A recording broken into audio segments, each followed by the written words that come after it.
estamos no Instagram. Feito ao vivo lá e ao vivo aqui no nosso querido Gmail, no Google Meet.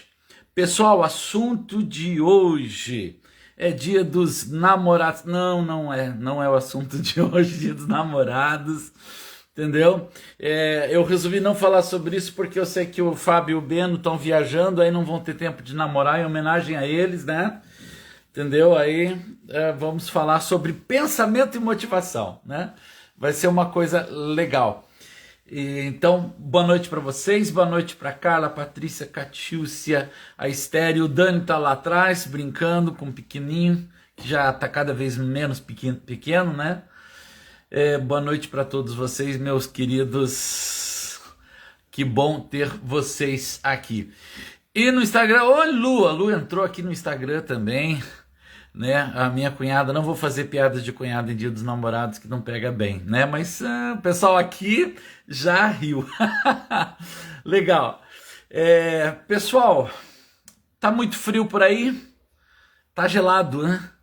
A coisa tá complicada aqui pro sul e eu gosto do frio, mas hoje passou o dia inteiro sem muito sol, né? A gente vai congelando, né? E é interessante que há uma relação, né? Quanto maior o frio, menos o movimento, né? E maior a dose também de energia que a gente consome, né? E a natureza tem um negócio estranho, porque pensa bem comigo, é no frio que a gente tem laranja, né? Mas a gente gosta de tomar laranja no verão, né? Para se refrescar. Mas tem laranja no frio por conta de vitamina C que a gente precisa para combater coisas como gripe. Acho muito massa pensar em natureza. E eu dei esse exemplo, pensar em natureza, porque eu estou pensando, e nós vamos falar de novo sobre pensamento. O que é o tal do pensamento que pode nos motivar? Tem algumas frasezinhas antigas, gente, que eu acho assim fantástico, tá? Que é do tipo assim, vou pedir desculpa um pouquinho pessoal do Google Meet, que eu vou ficar meio olhando para cá, que a câmera do Instagram tá aqui, tá? E essa aqui vai ficar gravada, então a gente vai trocando aqui de câmera, beleza? Dizem que a gente tem que cuidar com o pensamento, porque o pensamento leva a uma ideia pode levar a uma ação a um comportamento ao caráter e tudo mais, e assim vai indo, né? Realmente é por aí.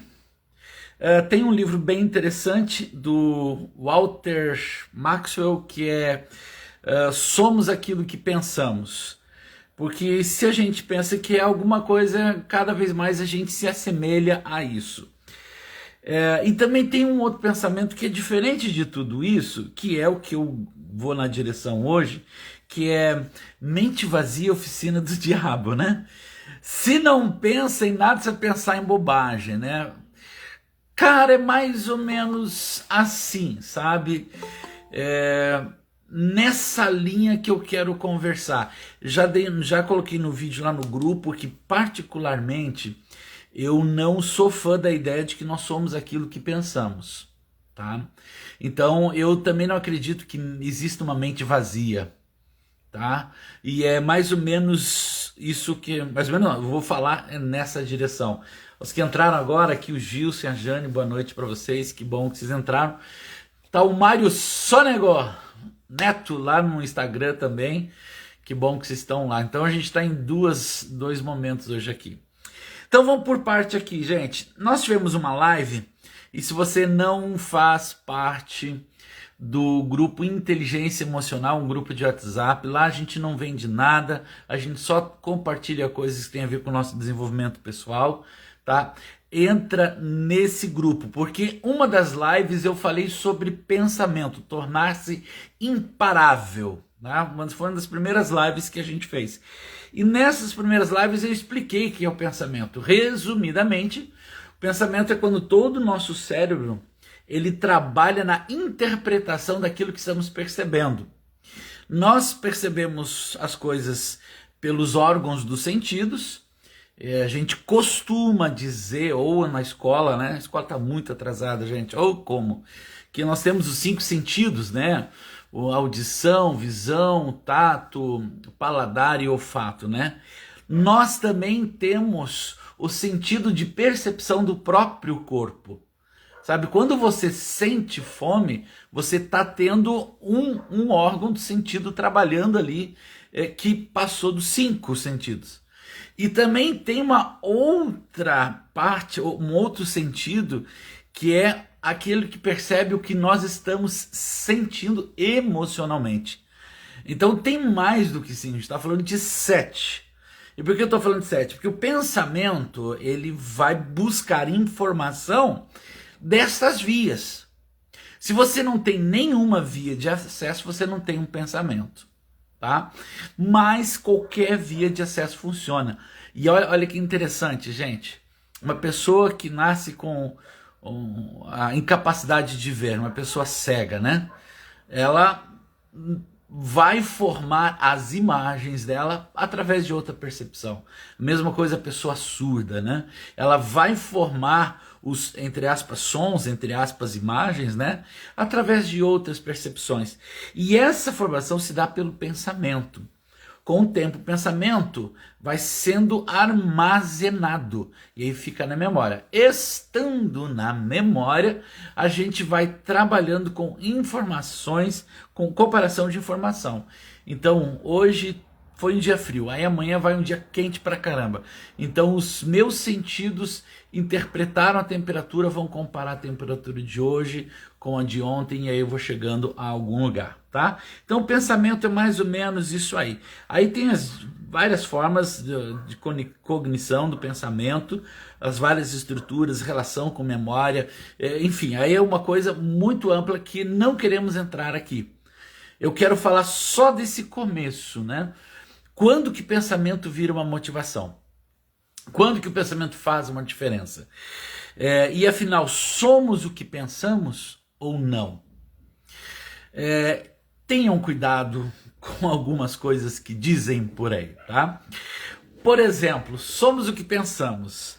Algumas pessoas fazem até certo ponto é bom e positivo, de imaginar e colocar metas, planos, aí espalha pela casa inteira, põe de fundo de tela do celular, a imagem daquilo que a pessoa quer. Se eu constantemente ficar visionando aquilo, eu consigo aquilo, eu me torno aquilo, tá? Se você acredita nisso, você tem que respeitar a galera que se acha um animalzinho. Esqueci o nome que estão dizendo o pessoal que se sente que é cachorro, que sente que é um animal, triner, sei lá, eu esqueci o nome. Então, se você acha que o pensamento é isso, então você tem que respeitar as pessoas e entender que aquilo é um pensamento normal, porque elas estão contemplando o animal, estão se transformando no animal, correto? Então não adianta você pegar e colocar fotos de uma coisa na parede, eu quero alcançar aquilo lá. Eu quero comprar uma Ferrari, eu vou colocar ali. Até certo ponto isso é legal, isso é importante e isso funciona. Até certo ponto. O que é que não funciona nesse lance? Porque não adianta pôr se tu não planejar, se não correr atrás, se tu não te organizar. Tu não vai te tornar. Tu não vai conseguir. E mesmo pondo, mesmo se organizando, mesmo visionando tudo aquilo lá, existe todas as inúmeras intempéries, situações, o mundo econômico, doença, relacionamento familiar, filhos que podem pegar assim, cara, não vai rolar, não vou conseguir, tô desistindo, tá? Então assim, o pensamento não é isso, não é ficar bitolado olhando para um lugar. E esse tipo de pensamento não é motivacional. Entendeu? Esse tipo de pensamento não é motivacional. Esse tipo de pensamento, eu diria que é um pensamento perigoso, porque você acaba se fechando para outras possibilidades, outras formas de você viver a vida, entendeu? Então você tem que cuidar para você não ficar num lugar só. Ao mesmo tempo, agora vem um lado importante da motivação, que depois eu vou explicar com o Gerhard Spencer, que ele fala sobre os tenistas. Ao mesmo tempo, se você não faz nada disso, os teus pensamentos ficam à mercê de qualquer lugar. Então você não vai a lugar nenhum, tá? Então eu vou dar o mesmo exemplo. Eu quero muito uma Ferrari. E aí, o que você faz para isso? Ah, eu quero muito uma Ferrari. Tá, e aí vai fazer algum planejamento? Já visionou? Já escolheu? Não, não escolhi nada. Então você não vai a lugar nenhum. Então você tem que saber, tem que visualizar, tem que se imaginar fazendo. Porque quando você se imagina fazendo, você constrói caminhos. Entendeu? E como que eu imagino fazendo as coisas? Como que eu faço para imaginar as coisas? Simplesmente você vai criar ações, criar atividade. Criatividade, foi o que a gente falou na live sobre pensamento. O teu cérebro vai criar atividades possíveis através da comparação de memória e dos pensamentos e da tua vivência para criar caminhos possíveis. Então eu preciso daqui até 5 anos, quando eu for comprar minha Ferrari, eu preciso estar reservando aí 200 mil reais por ano. Ok, tem um caminho. No primeiro ano, no primeiro mês, 200 mil, tem que fazer quantos mil reais? 20 mil reais no mínimo para chegar lá. Ok, então você começa a pensar aonde? Não lá na Ferrari. Você começa a se conectar com o que você está fazendo agora. E é aqui que está a motivação. Então você imagina, você planeja, faz o caminho, lança a imagem, cria a atividade e você se conecta no agora. E a galera fica se conectando no futuro, né? E fica desesperado porque, do tipo assim, me veio aqui um exemplo interessante. A questão de 10, 12 anos atrás, o pessoal do mundo econômico fazia investimentos, dizia assim, não, poupança não é um bom negócio, vamos fazer CDB, aquela coisa toda, eu não entendo dessa área, né? Porque aí você tem uma rentabilidade ali em torno de 1 ano, 2 anos, mas se você tiver paciência em 5 anos, você vai ganhar tanto. E o pessoal achava, é verdade, a poupança rende muito pouco, a poupança é quando a gente estiver bem idoso, eu estou agora com 25, 30 anos. E aí assim, o CDB era uma coisa muito rápida, é questão de 5 anos. Hoje em dia tem paranoia, e por isso que ganha tanta força a moeda virtual lá, esqueci de novo como é que é o nome da moeda virtual. Criptomoeda. Obrigado, Esther. Obrigado. Os caras já querem resultado em 3 meses. Cara, e tem que ser resultado assim, como se tivesse aguardado 5 anos no CDB, essa coisa. Então, assim, não adianta você construir pensamentos acelerados sobre algo que você tem que pagar o preço. Então, volto a dizer, é só conectado no agora. Só conectado no agora. Com essa introdução, quero apresentar para vocês o Jarrett Spencer, tá? Ele é psicólogo clínico licenciado na Nova York, em Nova Jersey, em Pensilvânia. Lá nos Estados Unidos tu tem que dizer onde é que tu pode trabalhar, né? Então, tem vários estados, tá? E ele tem a seguinte filosofia: mente clara, alto desempenho. Mente clara, alto desempenho. Da onde ele tirou essa ideia de mente clara e alto desempenho? De uma comparação, análise muito, muito massa, que é aquela que eu convidei vocês para a live. Ele pegou os 25 melhores tenistas do mundo e comparou esses caras com os 5 melhores tenistas para saber qual que era a diferença. Então o livro dele, eu não li o livro dele, estava em inglês, não tenho essa habilidade ainda, mas os artigos dele, o artigo que fala desse projeto eu li, fiz um resumozinho aqui bem bonitinho, e aí ele explicou o seguinte, né? Quando você está entre os 25 melhores do mundo numa área, você já está num limite de performance excelente. Você já está num limite de aprendizado quase que esgotado. Você entra num lugar que é muito mais autoconhecimento do que novo conhecimento. Tá ligado? Você tem que saber muito mais sobre você do que sobre o tênis. É o que ele estava dizendo. Então, chega um ponto que você já sabe o que está fazendo, que o negócio é saber o que você está pensando para melhorar a coisa, porque não tem o que melhorar. Você só vai conseguir melhorar você mesmo. Então, assim, vem aquela coisa de um diálogo interno. E aí ele percebeu o seguinte: os 5 melhores atletas, eles tinham um diálogo interno muito mais positivo. Mas quando? Quando estavam em performance, quando estavam jogando. Porque quando estavam treinando, era o mesmo esquema. Todos eles eram iguais, mas quando chegava assim, cara, agora é hora do jogo, vamos jogar. E aí tomava um ponto, perdia um ponto lá, ajeitando melhor aqui a câmera, perdia um ponto lá, na conversa que o Jarrett teve com os profissionais, eles olhavam assim, nossa, perdi um ponto, não posso perder o próximo.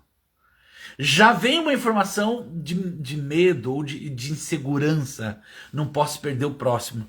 Nossa, e aí outras informações que vinham, estou em 10º no ranking, se eu perder isso aqui eu já caio para 25. Então assim, cara, não posso perder onde eu tô. Então vinham tantas informações negativas que às vezes nós jogamos para cima como se elas fossem positivas, motivadoras. Eu já vi gente dizendo, se você não tem motivação, faz na força do ódio. Não adianta na força do ódio, não adianta, vai fazer bobagem. Qual que é o esquema desses caras, dos 5 melhores? Eles chegavam, perdi, o cara melhorou do outro lado. Olha como não é destrutivo. O cara do outro lado melhorou. Ou, eu sei onde eu errei nessa jogada, não posso errar na próxima. Tá? Eu vi um negocinho rapidinho do... Esse negócio de inteligência artificial é muito fera, né? O Denilson, jogador de futebol, ele tava praticando tênis, ele tava falando assim, existe uma diferença do futebol e tênis que é muito louca. O futebol, tu deu uma entrada ali errada, perdeu a bola, já tem alguém ali combatendo para tentar recuperar a bola e você consegue pensar ali os seus segundos, às vezes até minutos, para não fazer aquela jogada de novo errada. No tênis não, você deu a recatada, errou, cara, deu 30 segundos, o cara já tá com a bolinha na mão, vai te dar outro saque. Então você não tem muito tempo para ficar analisando, consertando e isso, aquilo, aquilo outro, entendeu? Então o Denilson está falando assim, essa é a grande diferença para mim. Eu tenho dificuldade no tênis porque eu não tenho velocidade para pensar como eu... É necessária uma velocidade muito alta, que não é tão alta no futebol. Olha que interessante isso. Aí te coloco agora na visão do tenista. Tu é o 6º melhor do mundo. Tu está jogando contra o 3º melhor do mundo. E aí tu erra, beleza, preciso acertar, já tá vindo a bola, já tá vindo a bola. Entende por que a gente comentou aqui que o mais legal, olha eu com o meu mais legal, que o que diferencia é o autoconhecimento depois que você chega no nível, não adianta você saber mais sobre o mesmo. Vou abrir um parênteses aqui, isso não quer dizer que a gente vai chegar num momento que a gente vai saber tudo sobre tudo. O mundo muda muito rápido. O que é verdade hoje, daqui a poucos dias, não é mais verdade. É só você parar para pensar, quer dizer, eu vou parar meu cérebro para pensar. E eu lembro do filme Star Wars, onde tinha uma coisa fantástica que o Luke Skywalker estava falando com a princesa, que depois ele descobre que era irmã, num holograma. E aí se dizia, esse vai ser o futuro. Cara, eu tô conversando com vocês com 2 telas.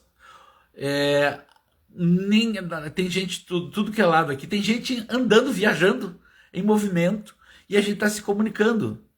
E aí tu passa, poxa, legal, né? Então 20 anos atrás Star Wars. O Instagram tem o quê? 5 anos? 7 anos?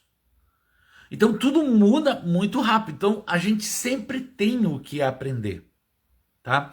Quando eu digo assim, chega um ponto do teu desenvolvimento que você tem que saber mais de você, é quando você está no jogo das atividades repetitivas, tá? Então, por exemplo, você tem um hábito de todo dia, eu criei meu hábito todo dia pela manhã, eu tiro 30 minutos para a minha meditação pessoal. 30 minutos, estou ali. Se eu não faço um dia, aquilo me incomoda, faltou alguma coisa, tá errado em mim. Mas como eu me habituei a esses 30 minutos de meditação, eu percebi que eu espero sempre a mesma reação da meditação. Eu espero uma descoberta legal, eu espero um insight bacana, e assim, tem que ser, todo dia tem que ser igual. Mas espera aí, será que eu, por conta disso, não estou construindo sempre os mesmos caminhos? Então assim... às vezes até desaprender se faz necessário, cara. Olha que loucura. Entendeu? Para quê? Para você avaliar o tipo de conhecimento que realmente você tem. E aí volta-se para o autoconhecimento, que é o ponto ali do tênis. Então não é o jeito da raquete, não é o adversário que importa. O que importa e que diferencia esses 5 melhores atletas dos demais era como que vou continuar jogando. Vou jogar bem. Eu vou acertar a próxima. Eu amo o que eu faço. Se eu perder isso, se eu perder essa partida, se eu deixar de ser um dos 5, depois eu volto. Entende? A cobrança não é uma cobrança de status, é uma cobrança de realização pessoal. Só que você já está realizado. Então você só quer entregar mais. Pelo quê? Pelo prazer de entregar mais. Só isso, pelo prazer de entregar mais. Conceito filosófico bem antigo, adoro compartilhar filosofia, né? É na repetição que se cria o novo. E aí, você quer uma novidade? Repita. Repita até aquela coisa ficar assim, que saco, meu, não tem mais o que fazer. Quando vê, surge uma coisa nova. Eu lembro que eu estava estudando piano e eu tinha que melhorar a minha performance na escala, nas escalas, né? Então, dó, ré, mi, fá, sol, lá, si, dó, beleza. Quando você faz as escalas com alguns acidentes, o que são acidentes no piano? No piano é o seguinte, escala de dó só tecla branca, tá? Mudou de escala, tu vai ter que jogar entre teclas brancas e teclas pretas.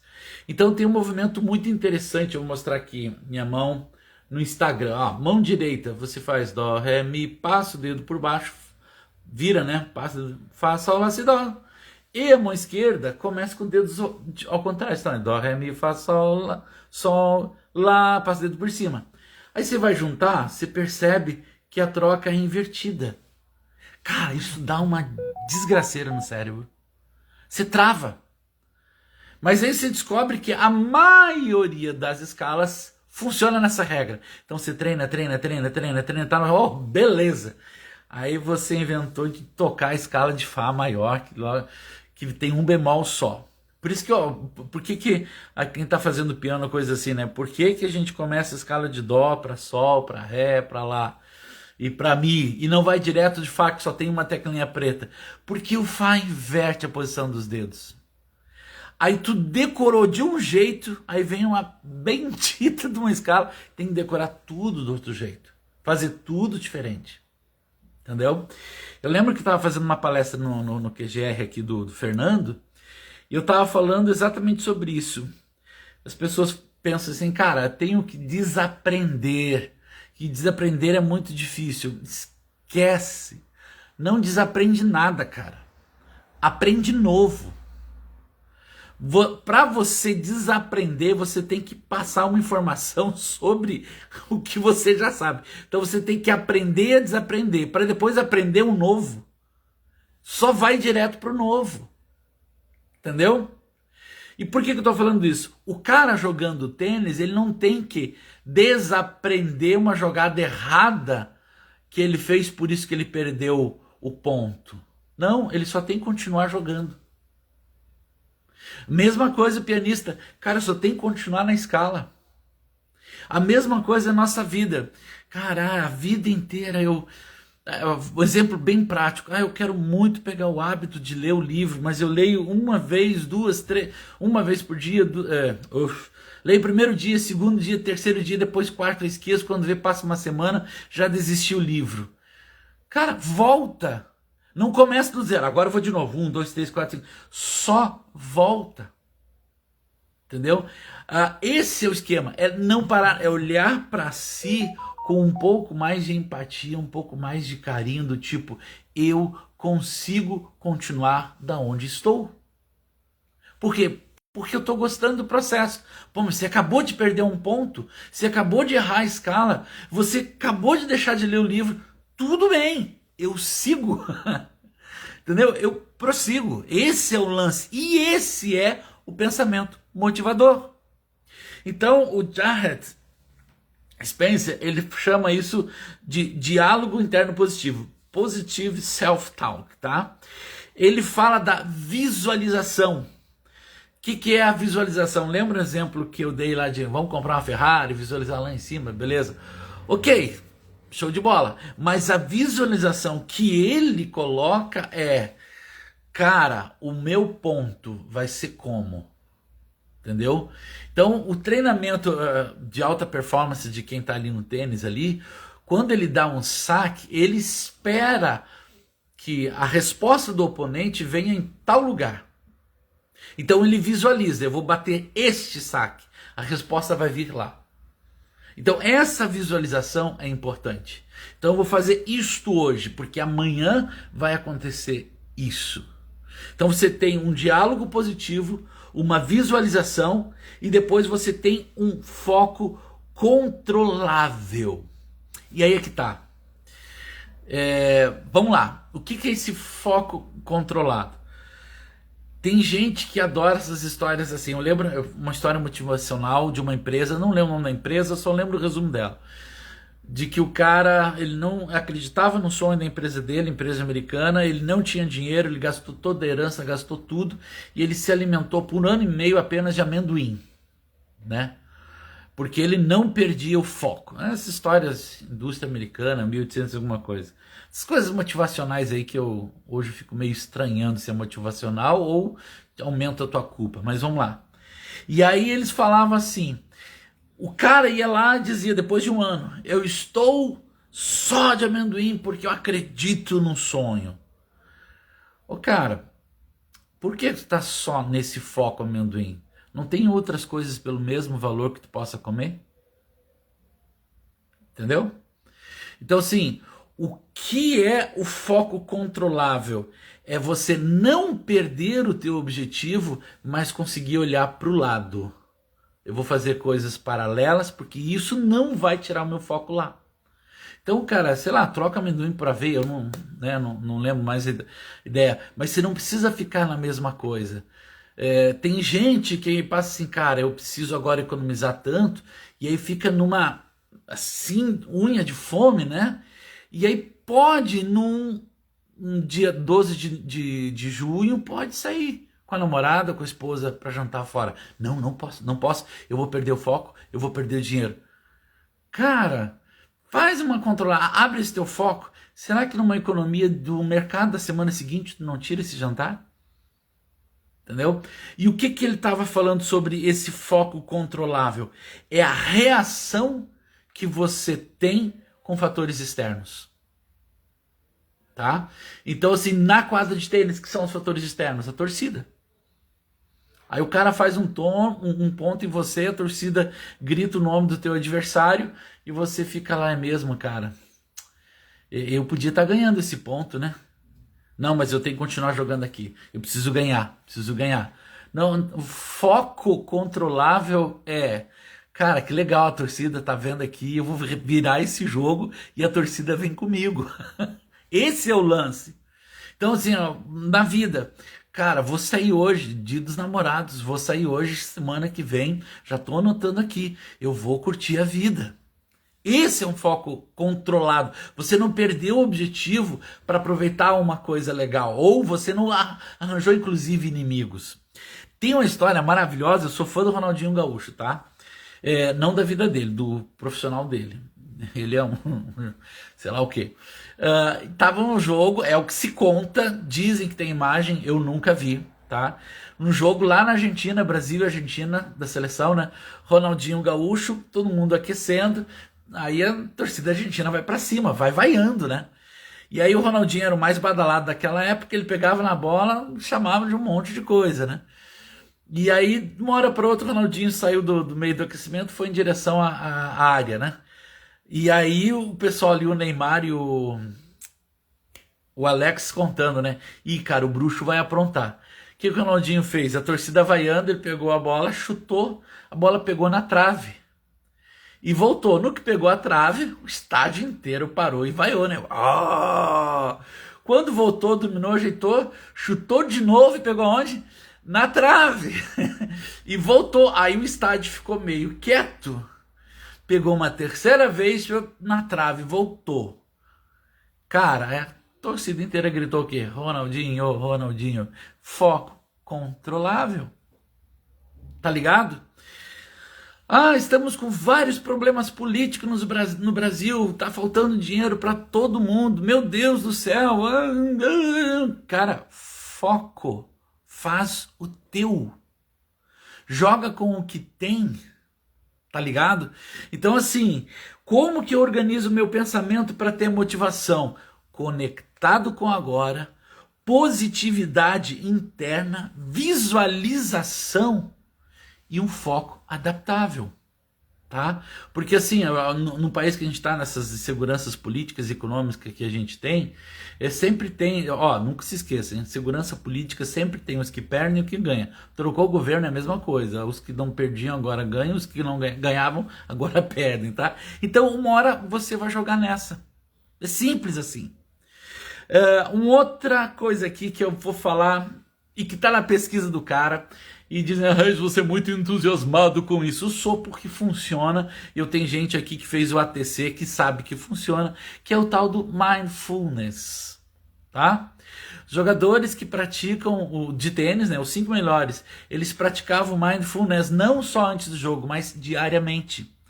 Para quê? Clareza de objetivo.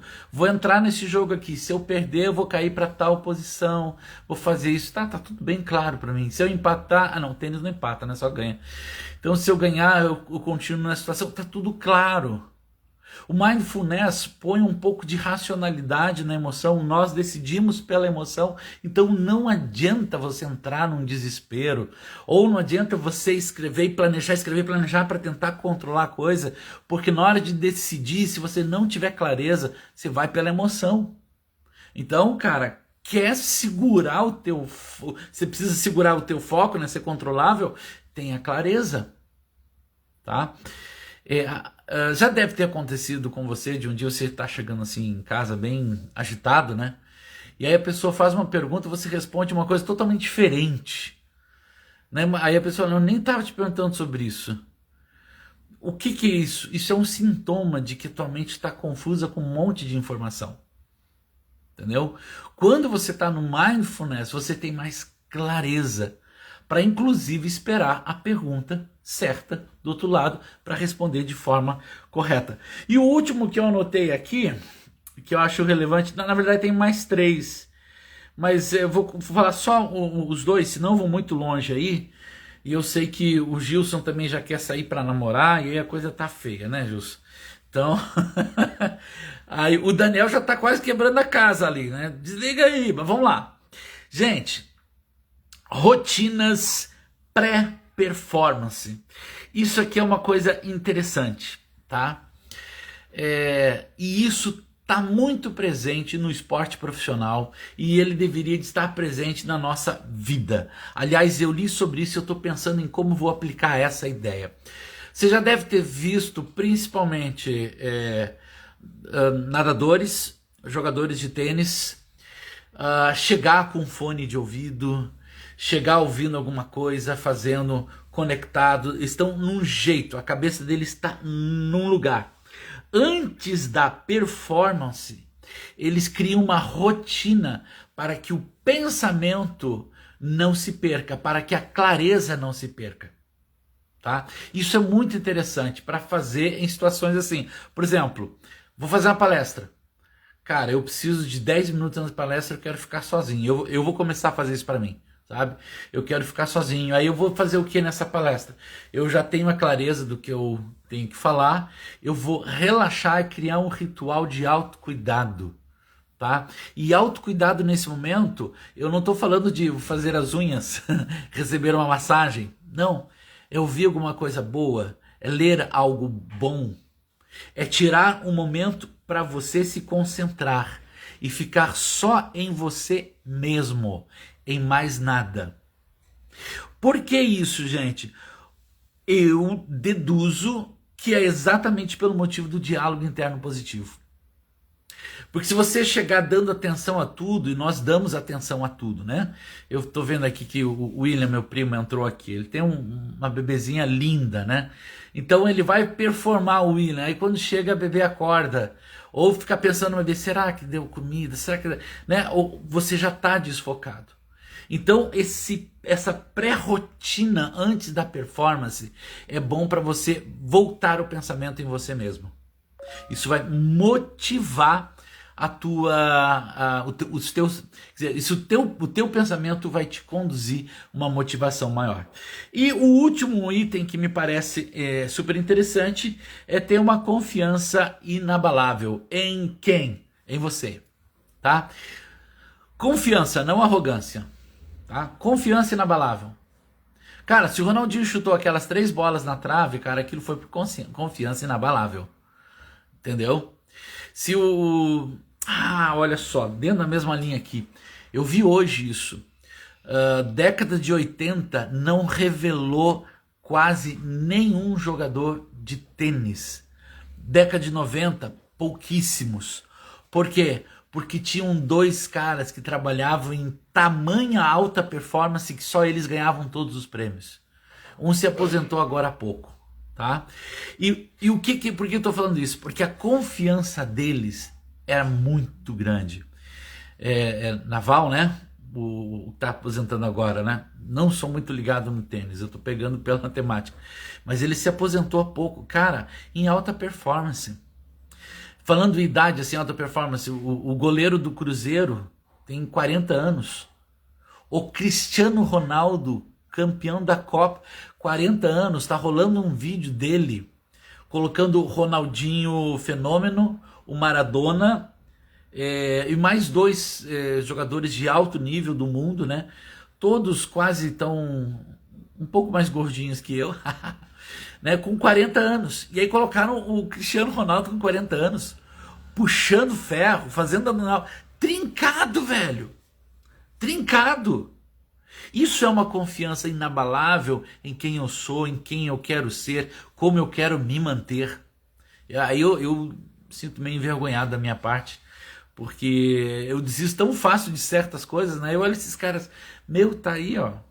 Nada tira do meu foco. Isso não é arrogância.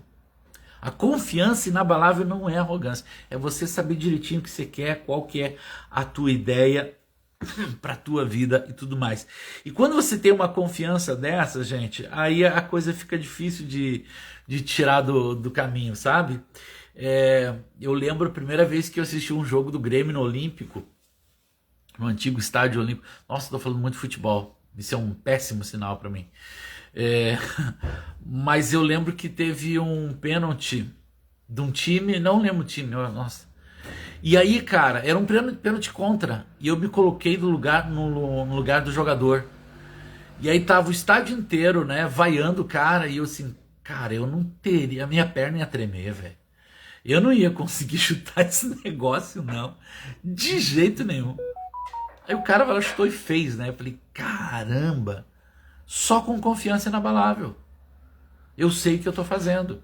Aí você vê o discurso dos profissionais. Eu assisti a final do tênis de mesa, ping-pong, né? Com o nosso brasileiro, que ficou vice, né? Cara, a concentração e os rituais, a gente falou pré-rituais aqui, eles têm, todos os tenistas, eles têm rituais em cada saque. Sabe, a bolinha tinha que estar picando de tal jeito, escorrendo, não sei o que lá, ele dava. O chinês também tinha de um outro jeito para sabe, então tem rituais. Aí eu fico pensando, na nossa vida, no dia a dia, quando a gente vai imprimir os nossos projetos de trabalho, imprimir as nossas reações emocionais, os nossos relacionamentos, como é que a gente reage? De qualquer jeito. A gente não pensa, não tem clareza, a gente não olha com carinho para dentro da gente. Se não der certo, não deu, se der certo, deu, tá bom assim, acabou o assunto. Né? E aí o que essa pesquisa mostra pra gente? Se você quer ser o melhor dos melhores, né? Você realmente quer ser um dos 5 melhores, né? Você realmente precisa ter um discurso interno diferente, uma visão interna diferente, e um propósito de vida claro, senão a coisa não funciona. Ou seja, não tem a ver com os outros, tem a ver com você mesmo. Esse é o esquema, é um autoconhecimento mais profundo. Eu já cheguei num limite de conhecimento que agora eu preciso me conhecer um pouco mais. E aí a coisa funciona. Gente, dentro disso, aí eu viajei. tá? Viajei porque, assim, o que faz com que os nossos pensamentos eles tomem um outro caminho, que não é esse caminho da performance. Gente, a primeira coisa super interessante, e isso tem, eu não peguei aqui, eu não quero sair da live agora, eu não peguei aqui o meu livro sobre mindfulness, tá? É o seguinte, nós gastamos tempo do nosso pensamento com sofrimento, e sofrimento que não existe, tá? Eu vou pegar o exemplo que está ali no livro. Imagina que uma pessoa querida, pouco tempo atrás faleceu um meu tio e alguns amigos, né? Mas uma pessoa querida sua foi para o hospital em caso de morte, como foi o meu caso do meu tio. Quando chegou no hospital, você recebe notícia triste, olha, e meio desesperadora. É uma situação complicada, tem alguns dias de vida, e é isso aí. Aí você recebe aquele problemão, né? Você já começa a pensar, né? Poxa, e agora? Como é que vai ser tão novo? Como é que vai ser na casa dele? Como é que vai ser com os filhos? E como é que vai ser a herança? E como é que vai ficar sem ele, sabe? Começa a vir vários pensamentos. Beleza, esses pensamentos a gente não tem como segurar porque é meio óbvio. Ele é uma reação das coisas da vida, né? Todo pensamento é como se fosse uma ação. E toda resposta de pensamento é uma reação a esse pensamento, né? O problema é quando a gente desfoca o centro deste sofrimento que o pensamento está ali elaborando, sentindo, analisando, para outros problemas que não são um problema real. Todo tipo assim, entrou a pessoa que você ama no hospital e ela está numa situação delicada.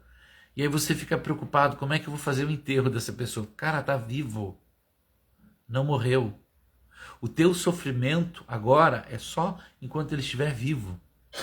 A gente tem a tendência e acha que é certo antecipar coisas, tá? De sofrimento. Então, assim, eu já preciso ver como é que vai ficar a questão da casa, já sei lá que exemplo vou dar para vocês aqui agora. Mas a gente sai todo penoso, sabe? Eu lembro quando eu passei meu acidente, que acabou falecendo a Silvana, a mãe do meu filho mais velho, né? Quando ela estava em coma, existia possibilidade de ela viver. Só que o estrago fisiológico no cérebro foi tamanho que ela poderia ficar ou assim, ou assado, ou daquele jeito. E eu fiquei uns 6 dias assim, como é que eu vou fazer se é assim? Como é que eu vou fazer se é assim? Sabe? Ao invés de naquele momento eu me preocupar com tudo que estava acontecendo, com um filho pequeno, eu fiquei tentando gerenciar problemas que não estavam acontecendo. Cara, isso mudando de assunto tão dramático, né? Nossa, por que fui tão dramático agora, né? Vamos pegar para a empresa, né? Vai o ano que vem vai ter uma crise, né? Aí você para tudo esse ano porque você quer analisar a crise do ano que vem. Tá, mas você já sabe qual que vai ser a crise? Não, mas vai ter. Sabe qual a taxa, qual o impacto, qual a lei, o que você tem que fazer? Agora está entrando essa...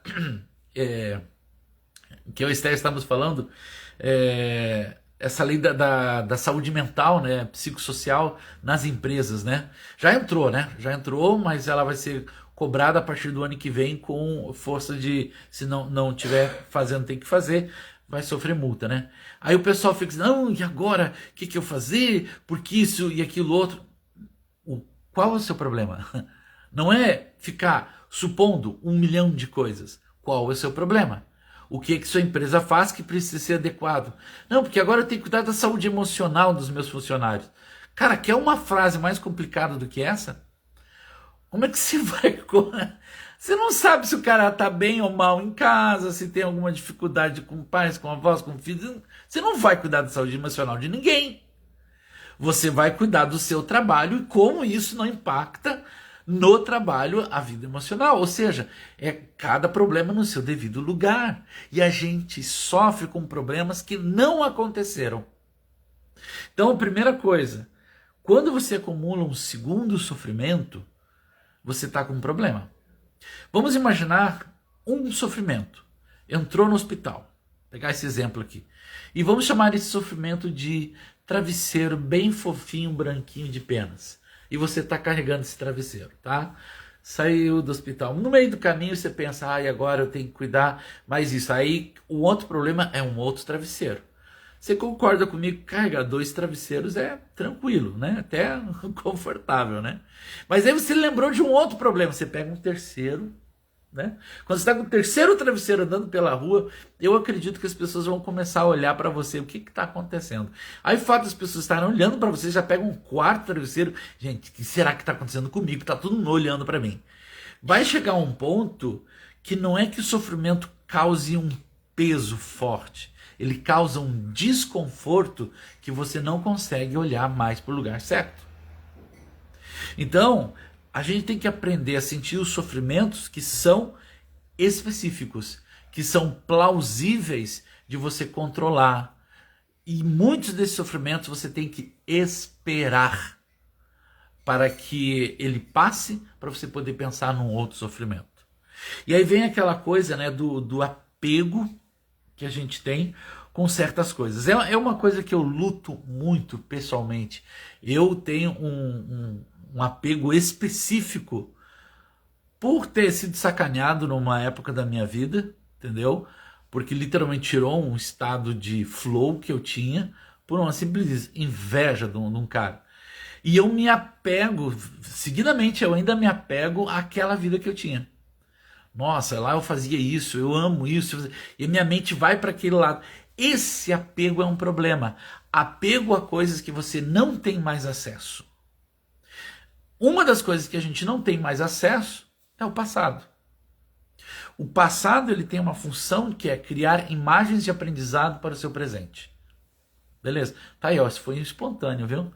Você dá até anota essa frase. O passado tem essa função de criar imagens para tu utilizar no teu presente. Passado eu fiz isso. Se você ficar olhando para o passado, se apegar àquilo lá, você não vive no presente. E qual que era a grande relação dos 5 maiores tenistas? É que eles viviam no presente. Não ficava ao futuro, e se eu deixar de ser o quinto? Não, é viver o presente. Então, o nosso apego com o passado pode tirar a nossa energia motivacional. Regis, eu li o livro do Eckhart Tolle, O Poder do Agora. Sim. Não é uma coisa, mas é mais ou menos nessa linha, de a gente não antecipar nada e nem se frustrar antes das coisas chegarem, né? Realmente tá numa postura de resolver o que eu tenho que resolver agora e deixar para amanhã o que eu tenho que resolver amanhã. Exatamente. Exatamente. E isso a literatura está apresentando esse tema várias e várias vezes. Eu vou só reproduzir o que a Esther falou aqui, porque eu estou no Instagram também. Qual que era o livro, o escritor? O Poder do Agora, né? Eckhart Tolle. Eckhart Tolle, onde comenta exatamente essa questão de a gente ficar mais preso no agora. Gente, está ao vivo aqui, eu estou no Google Meet com a galera do Inteligência Emocional, nosso WhatsApp. A Patrícia levantou a mão, Patrícia, manda ver sua pergunta. Patrícia, apertou para um acidente aqui, né? Vamos seguindo, vamos seguindo. Então, assim, essa questão de a gente ficar apegado a coisas do passado é um problema, tá? Eu até diria assim, a gente às vezes se apega a coisas do presente, tá? Então, assim, às vezes a coisa tá mudando e você não quer se adaptar, você quer negar e a coisa mudou e você tá ali. Dá uma olhada se o apego não tá também no presente. E existe a outra questão que é a aversão. Essa aversão eu acho divertido, né? Algum tempo atrás, eu nasci numa cidade do interior do Rio Grande do Sul, muito show lá, beleza? E lá a gente participava da igreja e tal. E aí naquela época se dizia o seguinte, televisão é do diabo. Televisão não pode assistir televisão. Era assim, tinha casas que chegavam assim, nossa casa não tem televisão. Depois começou a se dizer, não, televisão só não pode assistir novela, noticiário pode assistir, né? Aí inventaram um negócio de a internet, né? Alguém fala que televisão é um problema hoje? E aí você vai criando aversão a certas situações e você não está percebendo que aquilo ali está uma adaptação, é uma informação nova, que você não tem que sofrer por aquilo lá. Vou te dar um exemplo das redes sociais. A galera está sofrendo onde não precisa. Como assim sofrer não precisa? Não, tá todo mundo escravo da rede social. Sim, tá, isso é muito bom para psicólogos e terapeutas como eu preciso ter dinheiro, cliente, você liga para mim. Show de bola. Essa é a parte ruim da rede social. Agora, qual a parte boa da rede social? Olha o que está acontecendo agora. Entendeu? É a mesma coisa da televisão. Eu só pode assistir Jornal Nacional, né? Aí hoje nem Jornal Nacional você pode assistir porque dizem que tem viés político. Cara, o mundo é louco. Você vai começar com uma versão, você vai ver que logo ali na frente está perdido. Então, assim, volta-se a ideia lá do Jarret sobre os 5 tenistas. Cara, tu tem que te preocupar com agora. É isso. E tu tem que ter uma mentalidade positiva sobre quem? Sobre você mesmo. Porque senão, cara, tu vai ter aversão a um monte de coisa e tu vai ser um cara esquisito. Por exemplo, é muito legal a dieta vegana, mas é esquisito hoje em dia. Não dá, cara, você não vai conseguir produto 100% vegano para toda a tua vida, mas é legal. Vegetariano é a mesma coisa, mas é esquisito quando você tem aversão às coisas que não são como você quer que seja. E isso vai começar a gerar para você pensamentos que não são motivadores. Entendeu? Porque aí você tá com esse negócio de aversão, esse negócio de apego, esse negócio de sofrimento. Aí tu olha pra você assim, eu não mereço mais nada mesmo. A vida, que eu ouço bastante, né? A gente atende pessoas, né? A vida é uma merda. É? Então tá. O que você tá pensando? Que a vida é o quê? Então, que tal aproveitar? Eu não posso falar essa palavrão ao vivo, né? Desculpa, esqueci que estava no Instagram. Então, que tal você, ao invés de usar que o termo que a vida é um excremento humano, depois da digestão, que tal você pensar assim, vamos adubar a vida, né? Vamos fazer suquinho com a limonada? Percebe que se você criar estas coisas, que elas são naturalmente negativas, é um problema. Então, voltando já, andando, finalizando a ideia aqui, a mente vazia, a oficina do diabo, não sei não, cara. Acho que a mente cheia com esses pensamentos errados é a oficina de qualquer um que seja, que quer acabar com a tua vida, com o sossego dos outros. Entendeu? Aliás, é bem comum um videozinho, né, da Branca de Neve, né? A história, uma interpretação de um cara, é uma entrevista, não sei com quem, um pensador aí, inteligente pra caramba, que ele fala assim, na história da Branca de Neve, o reino estava em paz, Branca de Neve estava em paz, os anões estavam em paz, os soldados estavam em paz, a rainha estava em paz. E ela descobriu um espelho, e o espelho dizia, não tem ninguém mais linda que você. Até que o espelho disse, não, a fulana é melhor, é mais linda que você. Aí, acabou a paz no reino, soldados saíram para matar, os anões ficaram naquele desespero, Branca de Neve morreu, é aquela coisa louca. Aí, qual que é a lição que ele tira, que realmente achei fantástico, né? Como que você reage quando você ouve aquilo que não quer? Então, assim, poxa, a tua empresa era para estar voando, a minha era, gente, a minha era para estar voando, não tá. Aí eu vou reagir como? Ou porque a culpa é do fulano, ó o apego. Ah, porque eu não posso fazer assim, ó a aversão. Ah, porque olha o que eu já... Ó o sofrimento. Cadê o pensamento positivo sobre você mesmo? Cadê o mindfulness? Cadê pegar a lista aqui, porque eu falando tanta coisa, a mente da gente se perde um pouquinho. Eu anotei a lista aqui. Cara, nem sabia que eu pesquisei tanta página aqui. Né? Conectado com agora... Conectado com agora...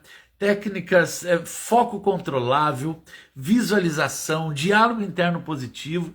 Cara, tem que estar acontecendo tudo isso antes de você jogar fora a jogada, o esquema. Entendeu? Então, é mais ou menos sobre isso. A diferença é que nós podemos ter a mentalidade dos caras 5 melhores tenistas do mundo. Podemos ter, sem precisar ser um dos 5 melhores do mundo. Como? Cara, pegando o que eles estão vivendo, naquele nível que eles estão vivendo. Só que você coloca o seu sonho, na sua realidade, na sua vida. Não se apega às coisas ruins. Entendeu? Não se apega. Enfim, galera, para nossa live, eu visualizei isso hoje para a gente conversar. Se alguém quiser fazer uma pergunta, manda ver. Pode ficar à vontade de perguntar. Quer fazer um comentário, acrescentar alguma coisa? Show de bola. Quer me mandar um Pix, eu aceito também, tá? A Esther também, alguém mais quer Pix aí, manda ver, tá bom? Mas é isso, o pensamento da gente, ele é motivacional, sabe? Mas não se esqueça que a motivação ela só existe no agora. Motivação lá do futuro é uma criação. Cara, você vai chegar lá. É aquele lance que hoje, já, graças a Deus, já está comum, né? A felicidade não é você alcançar o objetivo, a felicidade é o caminho, né?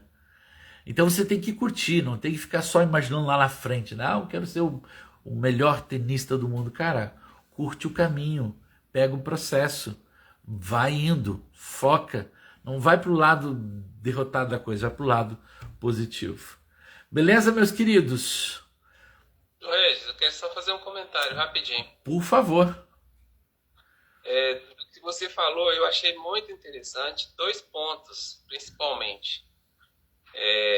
Um deles, a questão de que muitas vezes a gente precisa desaprender para aprender de novo. Não é? Então, é você ir ressignificando, é você vendo novas fórmulas, né? Para você continuar sempre aprendendo. Em outras palavras, às vezes é preciso você se esvaziar para você colocar coisas novas, né? Exato. Existem algumas coisas ali que precisam ser removidas. E outra que eu achei muito legal aí que você falou é a atitude diante do desafio. Isso faz toda a diferença, né? Porque eu acredito que a gente já tem meio que uma predisposição para para desanimar diante dos desafios, diante das derrotas, né?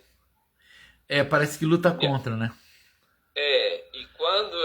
E é uma luta diária. E quando você começa a encarar os obstáculos de maneira diferente, você ganha força para prosseguir e a vitória vem no momento certo, né?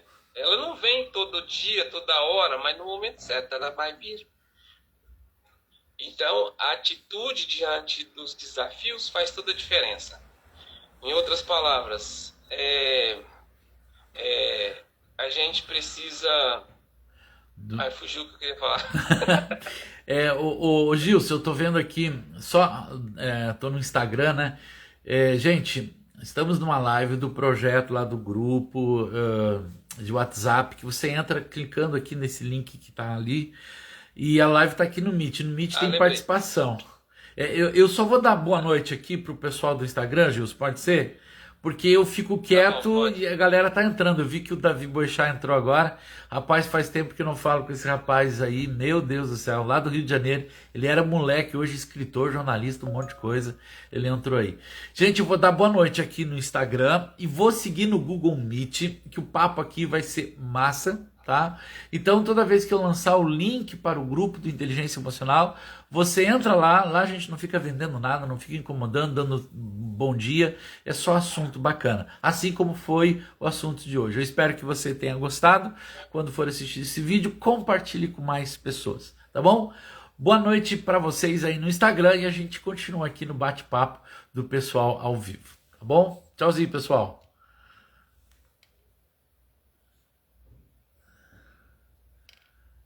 Ixi,